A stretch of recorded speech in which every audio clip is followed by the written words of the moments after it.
안녕하세요 여러분, 반갑습니다. 오늘은요, 경매하시는 분들이 가장 무서워하는 것 중에 하나죠. 바로 유치권에 대해서 제가 여러분들께 제대로 한번 파헤쳐 드리겠습니다. 이 유치권이라는 게요, 진짜 유치권인지 혹은 가짜 유치권인지를 알기 위해서는요, 여러분 반드시 유치권의 성립 요소 4대 원칙을 알고 계셔야 됩니다. 여러분께서 이걸 모르시면요, 절대로 입찰장에 들어가시면 안 됩니다. 안녕하세요. 베스트셀러 한국의 빌딩 부자들의 저자, 그리고 SBS 모닝와이드 연예인 자산관리사로 활동했던 배주영 대표입니다. 그럼 오늘의 콘텐츠 바로 시작해 보도록 하겠습니다. 제가 먼저요, 유치권 성립의 4대 원칙에 대해서 한번 설명드릴게요. 먼저 첫 번째입니다. 유치권 성립의 첫 번째에 있어서는요, 적법한 점유인지를 확인하셔야 돼요. 이 유치권의 가장 기본은 점유거든요. 그래서 반드시 합법적인 점유여야 됩니다. 그리고 두 번째를 말씀드리면요, 두 번째, 채권의 발생입니다. 한마디로요, 그 건물 때문에 실제로 발생한 채권이어야 돼요. 세 번째, 채권의 변제기가 도래했어야 됩니다. 한마디로 돈 주기로 한 날짜가 지났어야 돼요. 가령 아직 돈을 갚을 날짜가 안 되었는데도요, 유치권을 주장하는 것은 이건 원천적으로 무효라는 거, 그거 기억하시면 좋을 것 같아요. 그리고 네 번째입니다. 네 번째는요, 결련성이라고 해요. 한마디로 이 채권과 물건의 연관성이라고도 얘기를 하거든요. 내가 땀 흘리고 돈을 들여서 공사한 바로 그 건물에 대해서만 유치권을 주장할 수가 있는 겁니다. 적법한 점유, 그리고 채권의 발생, 변제기의 도래, 그리고 관련성, 이 네 가지 중에 딱 하나만 빠져도요, 유치권은 무너져 버립니다. 그래서 이 네 가지 요건을 여러분께서 아셨다면요, 이제 진짜와 가짜를 구별할 수 있어야 됩니다. 근데요, 이게 진짜 억울한 유치권자들은요, 사실 대부분 돈이 없고 정말 절박한 사람들입니다. 그거 아셨어요?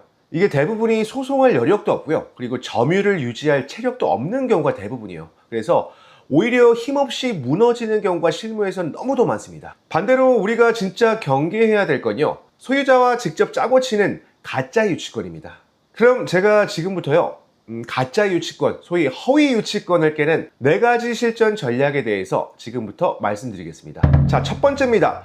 점유의 지속성을 파괴하셔야 됩니다. 이게 유치권이 인정받으려면요, 채무의 발생 시점부터요, 경매가 진행되는 대략 한 1년에서 2년간요, 지속적으로 평화적인 점유를 유지를 해야 됩니다. 그런데 이게 현실적으로 생업에 있는 개인이요, 이걸 몇 년씩 지키는 것이 거의 불가능하거든요. 여기서 이제 가짜 유치권자들의 패턴은 뻔합니다. 평소에는 조용했다가요, 매각기일이 다가오거나 혹은 낙찰자가 나타나면 그제서야 플랜카드를 걸고 점유를 주장합니다. 여러분께서 생각하시는 유치권이 예상되는 경우에는요, 경매 개시 시점 한 6개월에서 2년 전 법원에 있는 감정평가서 그리고 현황조사서 사진을 반드시 확인하시는 게 중요합니다. 만일 그때 당시에 점유에 대한 흔적이 없었다면요, 이후에 들어온 점유는요, 효력 자체가 없습니다. 거의 99.9% 이상은요, 깨진다라고 보시면 돼요. 그리고 두 번째 전략입니다. 허위 채권 그리고 가짜 계약서라고 생각하는 경우는요, 형사고소를 진행하시는 게 중요해요. 여러분이 만약에 그 경매 물건의 낙찰자였다고 한번 상상을 해보세요. 사건의 시작은요, 너무도 평범해 보이는 경매 물건으로 시작이 됐습니다. 이 물건은 시세보다 너무도 저렴하게 나온 딱 봐도 정말 괜찮은 물건이었어요. 그런데 입찰 직전에 법원 서류함에 갑자기 유치권 신고서 한 장이 툭 접수가 됩니다. 우리는 이 건물에 공사대금 채권이 있고 지금 당당하게 점유를 하고 있다. 그러니 유치권이 있다. 자, 이거 서류상으로는 너무도 완벽했죠. 그런데 누군가가 가짜 유치권을 만들어야 되니까요, 이 업체를 찾아가서 부탁을 한 겁니다. 추가 공사 확인서에 서명 좀 해주세요 라고요. 이미 끝난 채권을요, 마치 아직 살아있는 것처럼 서류를 다시 조작한 겁니다. 그리고 여러분, 그 물리적으로 몸싸움 할 필요도 전혀 없습니다. 통장 내역, 그리고 영수증, 세금 계산서 다 대조해서요, 이 채권 사실은 다 끝난 건데요, 그거 하나만 잡아내면 됩니다. 그리고 그 증거로요, 형사고소장 한 장만 던진다면요, 게임이 훨씬 더 유리해질 수 있다는 거 기억하시면 좋을 것 같아요. 그리고 세 번째 전략을 한번 말씀드려보면요, 결련성 없는 서류를 적발하는 겁니다. 이거는 제가 직접 겪은 사례거든요.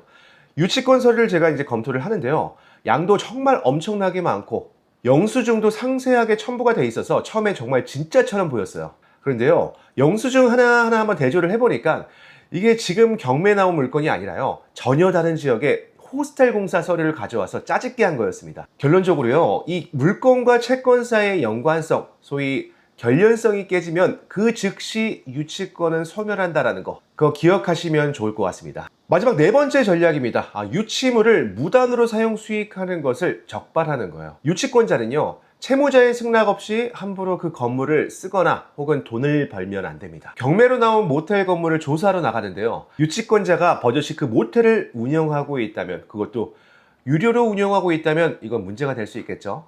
그렇기 때문에요, 영업 현장을 동영상이나 사진 등으로 확보를 해서요, 법원에 제출을 하면은 그 즉시 유치권은 깨질 수가 있다는 거 기억하시면 좋을 것 같습니다. 제가 오늘 말씀드린 네 가지 성립 요건만 기억하시면요, 실전에서 유치권 때문에 걱정하는 일은 없으실 겁니다.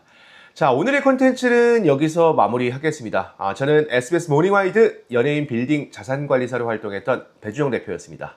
감사합니다.